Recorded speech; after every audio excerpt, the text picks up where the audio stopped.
ఓం మహాగణాధిపతయే నమః. ఓం గురుభ్యో నమః. ఓం శ్రీమాత్రే నమః. మనం ఈరోజు గురువు శని డబుల్ ట్రాన్సిట్ అంటారు. అంటే రెండు గ్రహాలు ఒకే భావం మీద గనక దృష్టి సాధించినప్పుడు ఆ యొక్క భావం ఫలకృతం అవుతుంది.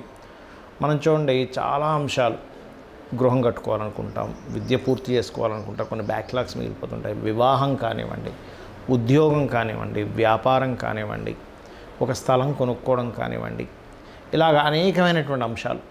లేదా ఒక అగ్రిమెంట్ చేసుకుంటున్నాం, అగ్రిమెంట్ కంప్లీట్ అవ్వట్లేదు, లేకపోతే ఇలా అనేకమైనటువంటి అంశాలు ఏవైతే ఉంటాయో ఒక్కొక్క లగ్నం నుంచి చంద్రుడు రాశి కంటే లగ్నం చాలా బలమైనటువంటిది గుర్తుపెట్టుకొని, చంద్రరాశి బలమైనది కాదని కాదు, లగ్నం ప్రధానంగా తీసుకోవాలి. మనకి జన్మజాతకాన్ని రీడ్ చేసేటప్పుడు కూడా లగ్నం నుంచే చూసుకుంటాం. కావున లగ్నం నుంచి ఈ డబుల్ ట్రాన్సిట్ అనేటువంటిది ఏ భావం మీద పడుతుంది, అలా ఆ భావం పడ్డప్పుడు మరి అది ఎంత ఫలకృతం అవుతుంది. దాంతోపాటు కుజకేతువులు కూడా కలిసి ఉన్నారు ఇప్పుడు మనకి. దాని ద్వారా ఎటువంటి జాగ్రత్తలు తీసుకోవాలి, ఈ డబుల్ ట్రాన్సిట్ మరియు కుజకేతువుల యొక్క ప్రభావం ఎంతకాలం ఉంటుంది. ఈ డబుల్ ట్రాన్సిట్ దాదాపుగా 1 year ఉంటుంది. కాబట్టి ఈ సంవత్సరం పాటు ఏ లగ్నాల వారికి ఎటువంటి ఫలితాలు వస్తాయి, ఏ విషయాల పట్ల కుజకేతువుల వల్ల జాగ్రత్తగా ఉండాలి అనేటువంటి అంశాలు చెప్తుంది నేనైనప్పటికీ కూడా చెప్పిస్తుంది సాక్షాత్ లలిత అమ్మవారికి భావిస్తూ ఒక్కొక్క లగ్నం గురించి మనం తెలుసుకుందాం. కర్కాటక లగ్నము, కర్కాటక రాశి. కర్కాటకం వారికి మీకు ఈ శని గురువుల యొక్క డబుల్ ట్రాన్సిట్ 6వ స్థానంలో చూపిస్తుంది దాని యొక్క శుభ ప్రభావం. దీనివల్ల ఏమిటి అని చెప్పి చూసుకున్నట్లయితే ప్రధానంగా ఇక్కడ 6వ స్థానం అనేటువంటిది అప్పు లభించేటువంటి స్థానం. డైలీ లైఫ్ ఇంకొంచెం ఇంప్రూవైజ్డ్గా అవ్వడానికి, మెచ్యూర్డ్గా అవ్వడానికి, మీ యొక్క డైలీ లైఫ్ ఇప్పటివరకు ఉన్నటువంటి లైఫ్కి ఇక్కడ నుంచి ఒక 1 year ఉండేటువంటి లైఫ్కి చాలా తేడా ఉంటుంది. ఏమిటండి అంటే చాలా మెచ్యూరిటీగా మీ యొక్క రోజును ప్రారంభిస్తూ ఉంటారు. మీ యొక్క లైఫ్లో అనేకమైన అంశాలు గతంతో పోల్చుకుంటే కనుక చాలా అంటే లేదు, నేను కొన్ని కొత్త విషయాలు నేర్చుకున్నాను, కొంత ధర్మబద్ధంగా జీవిస్తున్నాను, ఇటువంటి విషయాలను ఎంతో నైపుణ్యంగా చేస్తున్నాను, కాన్ఫిడెన్స్ లెవెల్స్ కూడా పెరుగుతుంది. డబుల్ ట్రాన్సిట్ ఎప్పుడైనా 6th house మీద ఉన్నప్పుడు. మరియు అప్పు లభించడానికి, ఓడీలు లభించడానికి కూడా చక్కగా యోగిస్తుంది.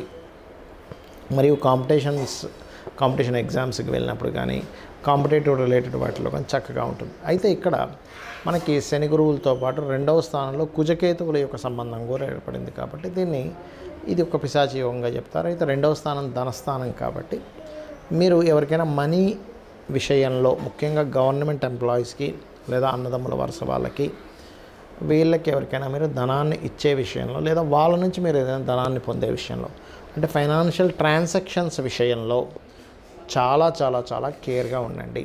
తొందరపడి ఫినాన్షియల్ రిలేటెడ్ సంబంధించినటువంటి విషయాల్లో ఎటువంటి తొందరపాటు నిర్ణయాలు తీసుకోకండి. ఎందుకంటే ధనమే ముఖ్యంగా ఇక్కడ మీకు ప్రధాన పాత్ర పోషిస్తుంది.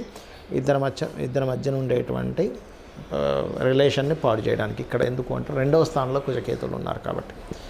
ఇంకొకటి ఏంటంటే, మీరు ఏదైనా ల్యాండ్కి ధనాన్ని ఇస్తున్నారు, పలానా దగ్గర ఏదో ఒక భూమి కొనుక్కుంటున్నారు, ఒక 300 గజాలు, 500 గజాలు, 1 ఎకరమో ఎన్నో మొత్తం మీద కొనుగోలు చేసేటప్పుడు కోసం మనం ఏం చేస్తాం, తీరా డబ్బులు ఇచ్చేసిన తర్వాత రిజిస్ట్రేషన్ రోజుకల్లా వాళ్ళు ఏం చెప్తారంటే, లేదండి ఆ పేపర్లు మా బాబాయ్ దగ్గర ఉండిపోయాయి, లేకపోతే ఇంకోటి ఏదో డబ్బు కట్టాలి, అది విడిపించుకుంటున్నాము, డబ్బులు కట్టేసాం, ఆ పేపర్స్ రావాలి, ఏవో సమ్ లిటిగేషన్స్ ఏర్పడుతూ ఉంటాయి. కాబట్టి కంప్లీట్గా మీరు ఏదైతే భూమిని కొంటారో ఆ భూమికి సంబంధించినటువంటి ల్యాండ్ డాక్యుమెంట్స్ కరెక్ట్గా ఉన్నాయా లేవా, సరైనటువంటి డాక్యుమెంట్స్ ఉన్న వాటికి నేను ధనాన్ని కడుతున్నానా లేదా అనేటువంటి అంశాలు చాలా స్పష్టంగా నిర్ధారించుకున్న తర్వాతే మీరు ధనం ఇవ్వండి ఎవరికైనా సరే, గుర్తుపెట్టుకోండి.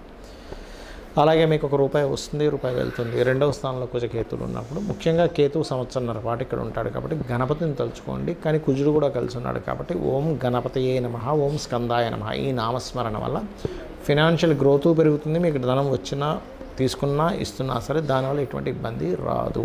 ఈ డబుల్ ట్రాన్సిట్ అనేటువంటిది ఏదైతే ఉందో, ఈ పిశాచి యోగం ఏదైతే ఉందో, మరి పర్సనల్ చార్ట్లో ఎవరికైనా డబుల్ ట్రాన్సిట్ ఏ భావం మీద పడితే ఎటువంటివి వాళ్ళు ఫ్రూట్ఫుల్ పొందుతారు. ఎందుకంటే అసలు మనం ఇంకా ఈ జన్మలో మనం ఇది ఫ్రూట్ పొందుతామా లేదా అనుకునేటువంటి దానికి ఈ డబుల్ ట్రాన్సిట్ చక్కగా ఉపయోగపడుతుంది.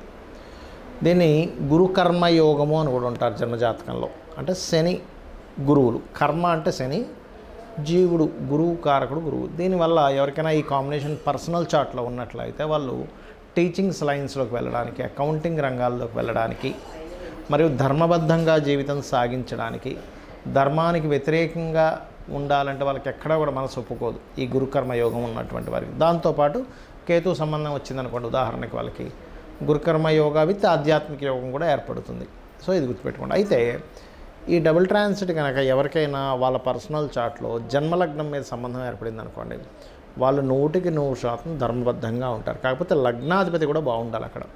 అలా కాదండి మాకు సెకండ్ హౌస్ కనెక్టివిటీ వచ్చింది ఈ గురుకర్మ యోగం, అలాంటి వాళ్ళు వీళ్ళు ఏంటంటే స్కూల్స్, కాలేజెస్, ముఖ్యంగా 9th హౌస్ బాగుందండి, 4th హౌస్ బాగుంది, ధనయోగం బాగుంది, ఒక మంచి నేను పెద్ద పెద్ద స్కూల్స్, కాలేజ్ పెట్టిన వాళ్ళ జాతకాలు కనుక చూసినట్లయితే వాళ్ళకి గురుకర్మ యోగంతో పాటు మంచి ధనయోగం ఉన్నప్పుడు కొన్ని వందల సెంటర్స్ ఓపెన్ చేయడము, కొన్ని అంటే అసలు ఎవరు ఊహించనంత దీంట్లో ఎడ్యుకేషన్ లైన్లోకి వెళ్ళిపోతారు వాళ్ళు. అదేవిధంగా 3వ స్థానంలో ఉంది గురుకర్మ యోగం. మంచి సహోదరులు ధర్మబద్ధంగా ఉండేటువంటి అన్నదమ్ములు, అక్క చెల్లెలు వాళ్ళకు ఉంటారు. 4వ స్థానంలో ఏర్పడింది. దాంతోపాటు కుజుడు కూడా బాగున్నాడు అనుకోండి, అప్పుడు వాళ్ళకి ఏంటంటే చక్కగా వీళ్ళు సంస్థలు ఏర్పాటు చేయడానికి మరియు భూమి మూలంగా ధనం సంపాదించడానికి యోగిస్తుంది. 5వ స్థానంలో కనుక గురుకర్మ యోగం ఏర్పడిందండి, అదేవిధంగా పంచమాధిపతి కూడా బాగున్నాడు అన్నప్పుడు చక్కటి సంతానం సరైన సమయంలో ఏర్పడుతూ ఉంటుంది. 6వ స్థానంలో కనుక ఉన్నట్లయితే వీళ్ళు తీసుకున్న అప్పును ధర్మబద్ధంగా తీర్చగలుగుతారు. 7వ స్థానంలో ఉన్నప్పుడు జీవిత భాగస్వామి ధర్మబద్ధంగా ఉండడం. 8వ స్థానంలో ఉన్నప్పుడు వీళ్ళకి ఏమవుతుందంటే పూర్వీకుల ఆస్తులు రావడం. 9వ స్థానంలో ఉన్నప్పుడు మంచి గురువులు వీళ్ళకి లభించడం, మీరు మంచి గురువుగా పేరు ప్రఖ్యాతలు పొందడం.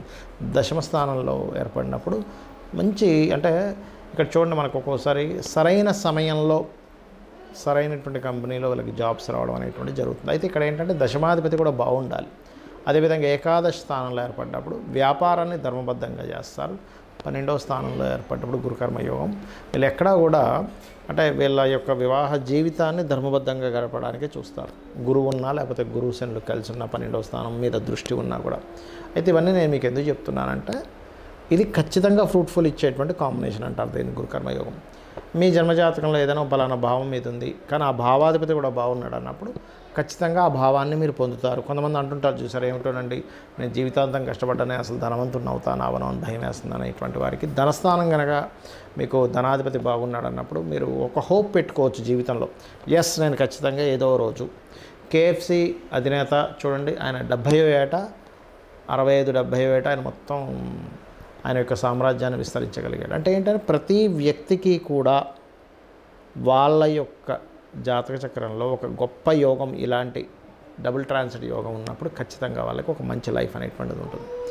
చాలామంది ఏంటంటే ఇవన్నీ వదిలిపెట్టేసి కేవలం ఏలినాటి శని వల్ల నేను ఇబ్బంది పడుతున్నాను, కాల్సర్ప యోగం వల్ల ఇబ్బంది పడుతున్నాను అని బాధపడుతూ ఉంటారు. ఒకటి గుర్తుపెట్టుకోండి, మీ పర్సనల్ చార్ట్లో అసలు ఏ మహాదశ నడుస్తుంది ఇది కేవలం తాత్కాలికమే.